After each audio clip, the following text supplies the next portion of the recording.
আজকের শীর্ষ খবর 11 মে 2026। ভারতের শীর্ষ 7 খবর। প্রধানমন্ত্রী নরেন্দ্র মোদী আজ গুজরাটের সোমনাথ মন্দিরের ৭৫ বছর পূর্তি অনুষ্ঠানে যোগ দিয়েছেন এবং নতুন ছাত্রাবাস উদ্বোধন করেছেন। 2 জাতীয় প্রযুক্তি দিবসে পোখরান পারমাণবিক পরীক্ষার ২৮ বছর পূর্তি উপলক্ষে ভারতের প্রতিরক্ষা ও প্রযুক্তিগত উন্নয়ন নিয়ে দেশজুড়ে আলোচনা চলছে। 3 আইপিএল 2026 ভুবনেশ্বর খেমারের শেষ বলে ছক্কায় মুম্বইকে হারিয়ে নাটকীয় জয় পেল বেঙ্গালুরু। 4 উত্তর ভারত ও দিল্লিতে বৃষ্টি ও ঝড়ের কারণে তাপমাত্রা কমেছে, আবহাওয়া দপ্তর আরও বৃষ্টির পূর্বাভাস দিয়েছে।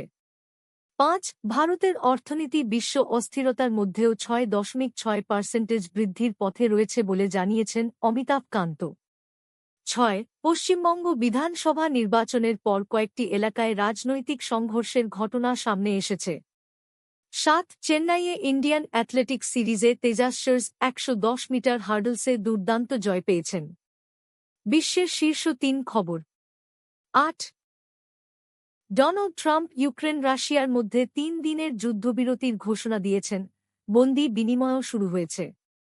9 দক্ষিণ আমেরিকা ঘুরে আসা একটি ক্রুজ জাহাজে হান্টাভাইরাস সংক্রমণ নিয়ে আন্তর্জাতিক স্বাস্থ্য সতর্কতা জারি হয়েছে। 10 ইরান আমেরিকা উত্তেজনা আবার বেড়েছে, নতুন শান্তি প্রস্তাব প্রত্যাখ্যান করেছে ওয়াশিংটন।